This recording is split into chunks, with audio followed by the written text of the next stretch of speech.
What happened to me? I met this girl. Her name is Adriana, and she wanted to start a yoga studio. So she said that I should come. So I came to the yoga studio and I became a regular. And what happened to me? 1 year later, I'm 12 kilos lighter. I used to be as flexible as a metal pole, but now I'm feeling a lot better in my body. And, well, what happened to me? A little vinyasa, a little flow, and I became a member of the wolf pack.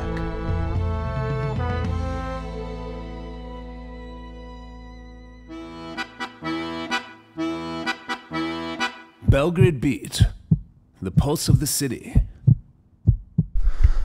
Welcome once again to Belgrade Beat, and this is the third interview I've done within the last, 14 months with Wolf Yoga Studio. The first time, this is Adriana, once again, and the first time I interviewed her, the studio wasn't even open, but you've come a long way since then. Yes, I think the first time you interviewed me was in August of last summer, so August 2017.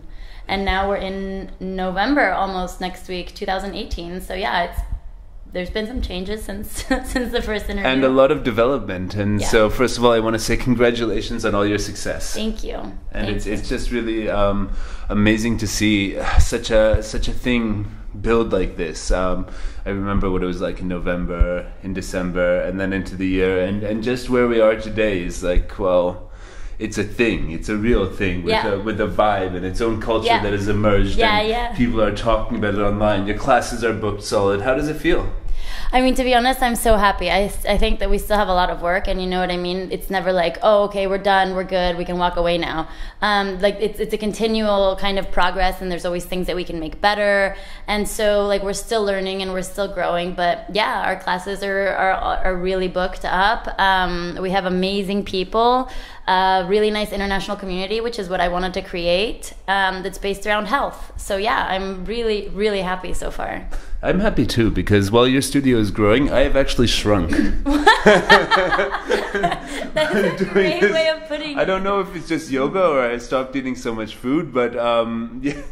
Well, that's what yoga does. Like, you know, it's not like something that's jammed down your throat, like we're doing this to lose weight. No, like you do it, you see your body change, you see yourself like holding poses longer, and then it mentally does something to you outside when you're not in the yoga studio. That makes you make healthier decisions. Yeah.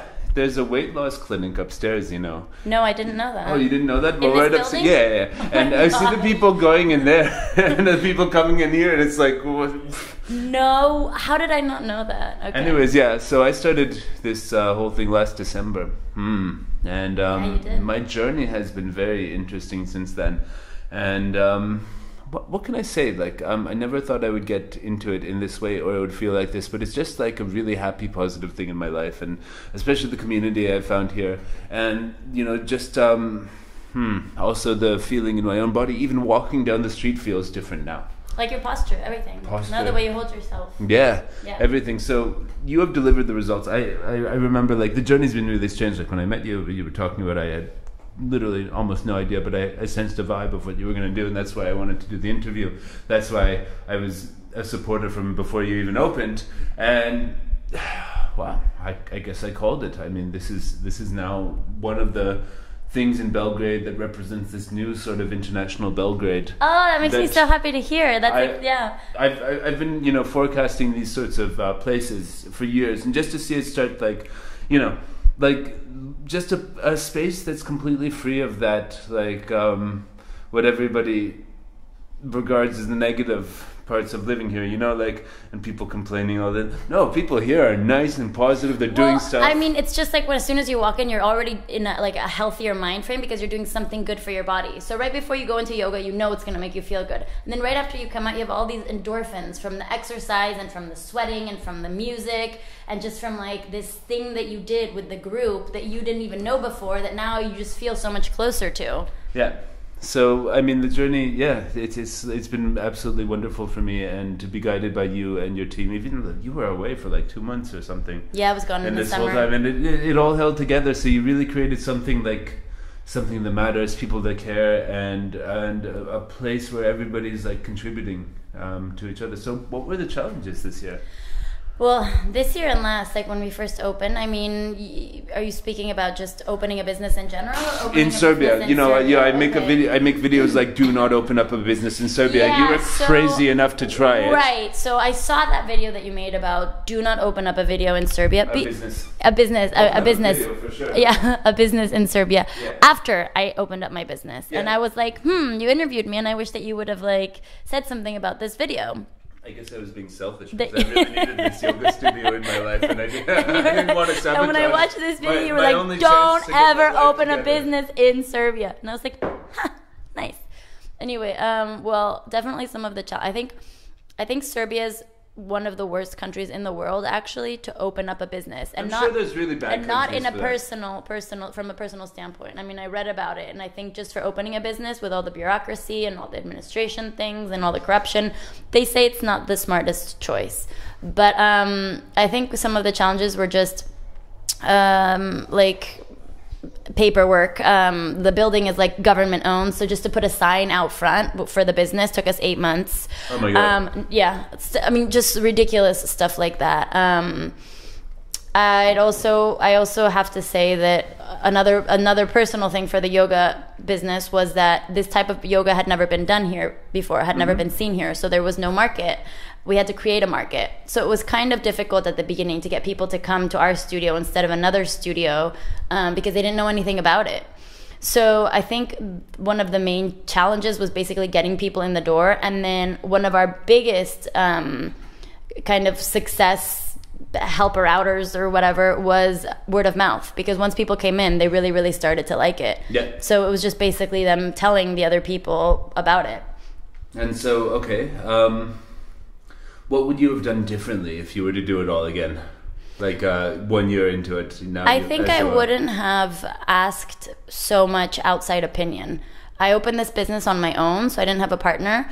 So everyone that I worked with, everyone that I went through was kind of people that I were employing. They weren't my partners. They didn't have the same vision as I did. They had a shorter vision because they were only doing one piece of the puzzle, where I was doing the whole studio. So I probably wouldn't have asked so many people for their opinion, because a lot of people that I were asking were Serbian. So obviously this is something different. So they didn't want to see something different, or maybe they were scared of seeing something different, or they had no idea how to do business differently.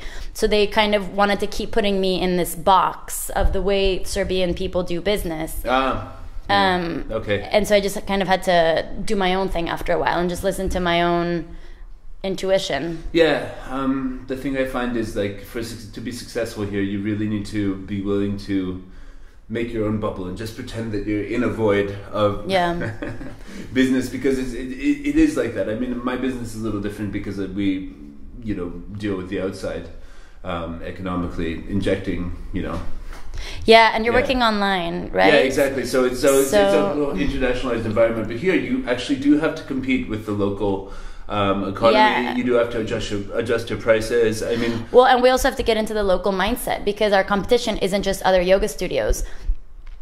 Serbia is a poorer country, so basically, like, the money that they have to spend on luxury is money that they'll either spend on fashion or going out to dinner, to like a fancy place or a coffee shop or anything, or exercising. It's not like there's money aside just for certain exercise, just for exercise. We're competing basically with every other non-basic element to spend money on, which is a little bit more difficult. Like, why not go out to dinner and come to yoga instead?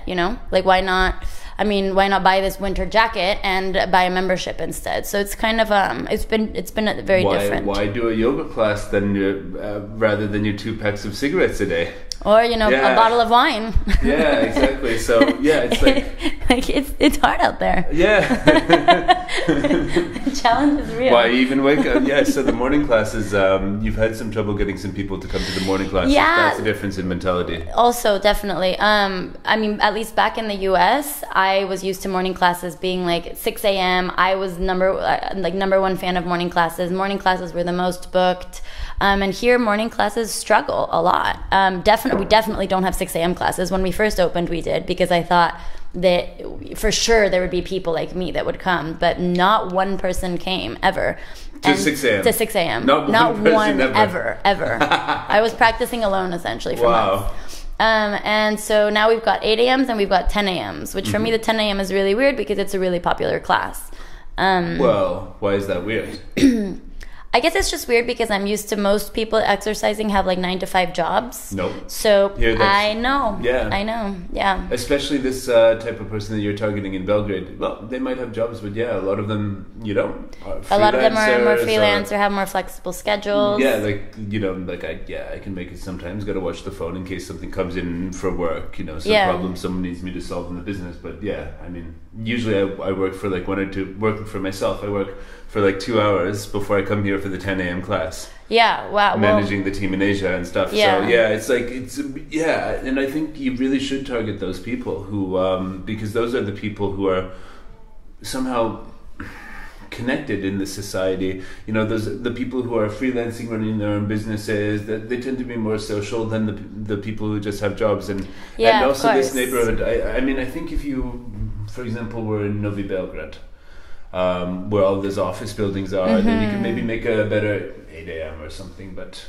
yeah, this neighborhood is very much... No, that's true. This neighborhood is a little bit more chill, so I've had to start adapting, and I'm still getting used to it. Like, we just recently brought the 10 a.m. classes in, so that was definitely a little late in the game. And Serbian classes, you were trying that for a little. I don't see them on the schedule anymore. Right, we had some classes in Serbian because we started getting more Serbian clients than what I intended, so we changed the website to be in Serbian and in English, and then we started bringing in some Serbian classes taught by our Serbian teachers.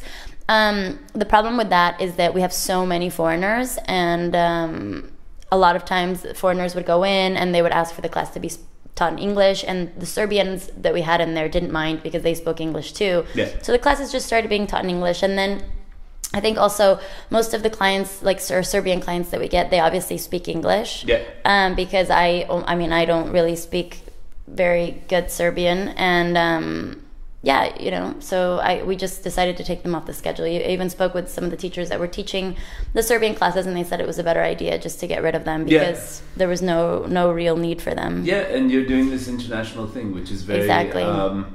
It's very powerful to be that. I mean, I speak Serbian relatively fluently, not perfect, but I notice there's a huge difference in the way people here treat each other when I'm speaking Serbian with them as opposed to when I'm speaking English with them. There's a huge difference, and they kind of like have, when they're speaking English, when they're interacting in English, they almost have like a filter on their behavior and the things that they say, and the attitude just becomes so much better. And I think for what you are trying to build here and the vibe you're trying to have here, that was a really good decision not to take them off the schedule. Well, yeah, I mean, if they want yoga in Serbian, there's lots of places they can get that. Yeah, you're right. And also a lot of people tend to come before class to chat, they stay after class to chat. We've kind of created a community, so you know, if we had some Serbian clients that only spoke Serbian, they wouldn't be able to talk or really kind of get to know most of our client base here, because most of our clients are English speakers. Yeah.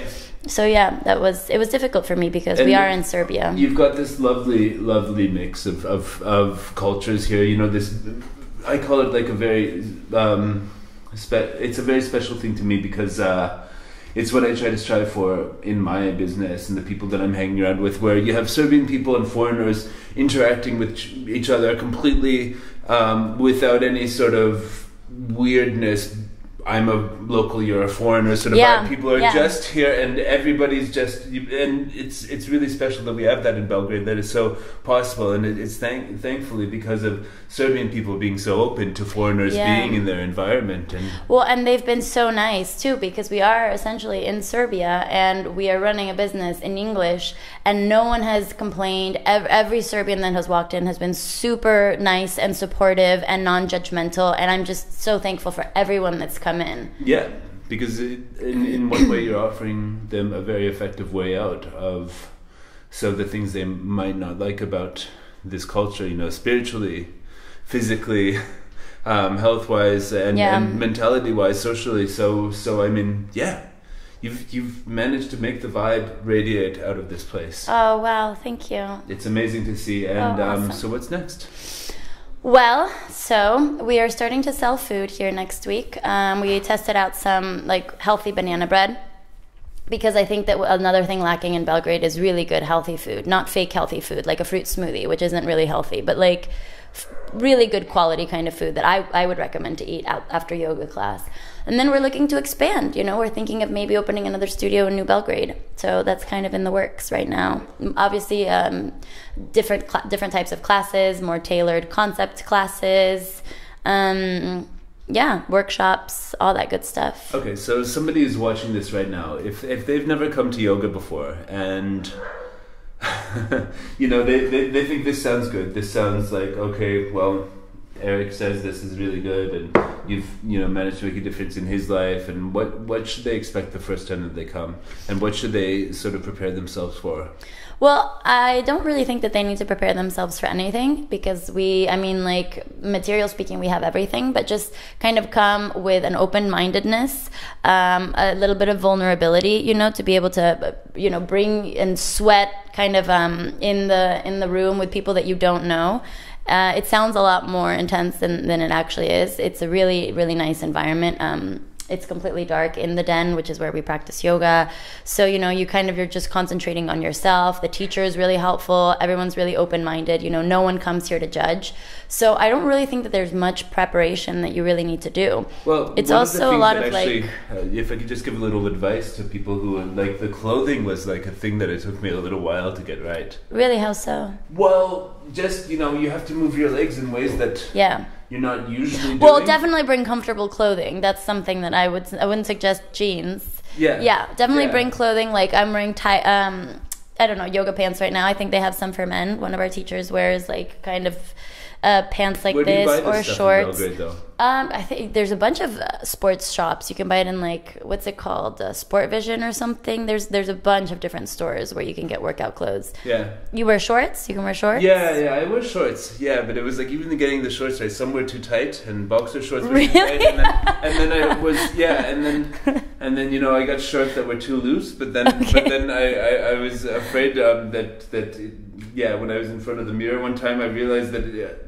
I was seeing a little stuff that I didn't want to see. Okay. I switched into some tighter undergarments and then looser shorts, and now it's fine. But okay, so I guess focusing on men, what to prepare for, I would talk to you because I can't really suggest. Okay, so that's my advice. So this is your tight on the inside, loose on the outside. That's but you can also wear sweatpants. Like we sell sweatpants here for men, and men have worn those, and they're really comfortable. Yeah, and it will really put the definition of the term sweatpants when they go into hot yoga. I was doing that for a while, but it was really no more sweatpants. It's okay, so then shorts. How hot does it get in there? It's 28 degrees. Mm-hmm. Sometimes it gets a little bit warmer because there's more people, so the heat kind of gets condensed. It gets kind of tropical like it did this morning. It's kind of humid. We have a humidifier now, so it's definitely very tropical. Yeah. Okay, so how do you want to see your studio in the social community of Belgrade grow? Are you looking for like-minded organizations? Are you looking? Yeah, well, we're definitely looking, to connect with different restaurants or events or community type organizations that fit our mission, our goal. We're very eco-friendly. We're healthy. We're very supportive of local ingredients, local products. Everything Serbia. So we're definitely thinking about expanding and working with other brands and companies, but for the time we're just kind of keeping everything at the studio. Yeah. Okay. But we definitely want more events too. Like on Friday nights we have candlelight meditation, and then everyone goes out for drinks after that. But we kind of want to make it specific, so like one weekend or one night of the month, it's like a big get together with the members, and we go somewhere outside, and make it something special of an event. So we're in the works. Me and Sabina, the manager, are talking and planning, and it's an exciting time for the studio. And And do you have any funny stories of what happened over the last few months? Anything that sticks out? Well, I guess I'd have funny stories with members, but I can't really share those. Okay, I got one. Tell me. It was when you were away, and one day there was a huge rainstorm. Oh, yeah. Tell it. Sabina and Georgina were like, oh my god, the studio is flooded, and the class is full, and there's no free spots in the class, and we have to clean it up. So they're in there cleaning it out, and I was sitting here at the reception desk, and I had to basically tell everybody, okay, you got to wait about 20 minutes, and you're gonna, just relax, and everything's gonna be fine, folks. And I really got to switch on this sort of performer mentality, and it was really good. I mean, they did a great job of staying calm and really nice. I mean, it was, by the time we got in there, it was still a little wet, but usually it is wet in there. Yeah, after we've done our thing. I heard that story, and it was so great how a lot of the members helped out and helped clean up and everything. Yeah, it was just like, wow, and that was like 2 days after you left. Oh, I know, I'm so bummed I missed that. But it was just so... I would really like to see that. I mean, you just really saw this community of people just like... because normally some are in the change room, some are there, some are there. But here it is like, I really felt like, okay, there's this real community of people, like 15 people here waiting for the class. And there's like, you should do more of that, get everybody in the same room and share the ideas. Because I feel like a lot of your clientele are a little bit shy, and not because they want to be, but because they just are of that more introverted character, which is something I can say that about myself. Well, they're not that shy because they're practicing yoga in a group, and they're part of a studio. So I think it's just a matter of organizing an event. Yeah, because I mean, we've had different events, different parties here, but how was the wine tasting retreat? Oh, it was awesome. Yeah, it was so awesome. Tell me about that. So we had a wine tasting retreat. This was back in early October, and we took a bus, and all of our members, we all went out there together, and we had a yoga class taught by Gentle Georgie, Georgina, one of our teachers. The best. Well, I don't know if we'd call her the best. Everyone, all the teachers here are really good. So we had a yoga class, and then everyone took a shower, and the place that we held the retreat at was amazing. They have like these private hotel rooms, and they kind of opened some up for the members, and they allowed them to shower, and we changed, and then we all had this really, really nice kind of gourmet meal paired with wine. It was awesome. And then we got a tour of the winery, and then we were wine tasting at the same time, and then we just kind of kept tasting wine. All right. And well, I could be an expert on this topic, but the relationship between yoga and alcohol, because if you remember our last interview, the scandalous, it was even a question, should I post this interview because it's so ridiculous, me being like pretty like... It wasn't that bad. It wasn't that bad. No, but I enjoyed being embarrassed myself about that and making a big joke of it. It was a fun interview, but that was in the middle, I think, of my journey with the whole thing, my journey in getting my health as a focal point in my life. And I remember actually December 31st of last year, the last day of the year, you came in here. I came in here for something called hangover yoga, which you were doing at the time. And I remember it was that weekend, it was like New Year's Eve weekend, and I had been drinking lots of wine. I even had to, to get to hangover yoga, I had to have a drink to steady myself. Which on the way to hangover yoga, I was teaching that. I actually puked around the corner before I came in here for hangover yoga. Why do we always get to the topic of wine and yoga? Always in every interview. Because I find it really neat. I find it really neat that I'm in a place here where I can be focused on my health, and that's okay, really spiritual and calm, and that's okay. And then we can go and all get drunk together, and that's okay. Well, it's all about balance. Exactly. Yeah. And so I'm getting in more in balance now, and I feel that the balance is you need a place and a social group that's going to anchor that in your life, because if all your friends are drinking beer every night and smoking cigarettes and eating junk food, then you're probably going to be smoking cigarettes, eating junk food, and drinking beer every night. But if you have a place like this where your default is, I'm going to come and exercise and feel good and then see what I want to do, then that's balance. Yeah, definitely. And it's also, this is a place where we're realistic, we're not saints all of the time. We have jobs, we live in a city, we get mad, we get frustrated, we make bad decisions. Sometimes we drink too much on weekends, and it's kind of a place where you can come and wash that away for an hour and feel better physically and mentally, and kind of balance that out in a way. And we're non-judgmental, so we're not just accepting people that act perfectly all the time. We're kind of like you know, come as you are and do something that's good for you for an hour, and meet other people that also want to do something good for them for an hour, and we'll go from there. Yeah, and I think one of the biggest aha moments for me this year was when I was sitting here one time, and I was thinking about the word wolf.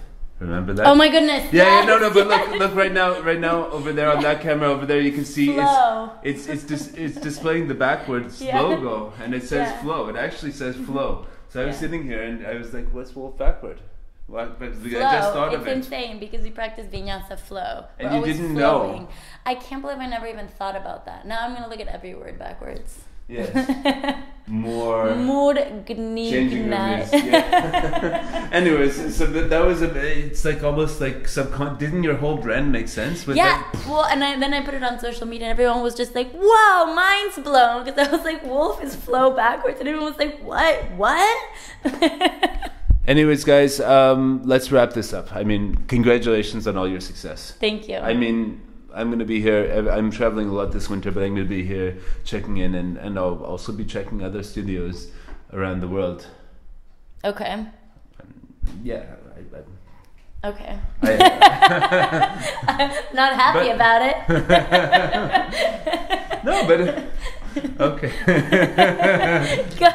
Then you need to open up a. Hey, if you little by little, give me some time. Wait. If you open up a wolf yoga studio in every vibrant city that I like to travel in, then I'm yours completely. But unfortunately, okay, that makes I sense. have the calling to travel around the world, and I hope to explore some other yoga studios, and I'll tell you if there's anything that I encounter around there that is anything that you don't have here. Just so you know, because I think this has everything.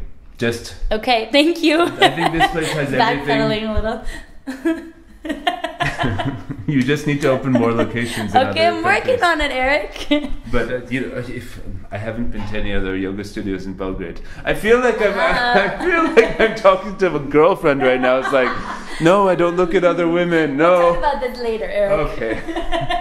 We'll talk about this off camera. Yeah, but I'm allowed to take your classes and Georgina's classes and Yelena's classes. Yes, okay, you are. So that's okay. Well, as long as I get 3 different lovely ladies to learn yoga from, then I can commit to this studio. Anyways, we're getting off topic. Thanks a lot. Wolf Yoga Studio, come and check it out. Come and enjoy. You can see it's good vibes in here. You can see that we're having a good time. You can see that I actually lost 12 kilos this year. Yeah, for sure. Partially because of this, and just come check it out. That's all I have to say. Thanks for watching Belgrade Beat. I'll see you later. See you soon. Belgrade Beat, the pulse of the city.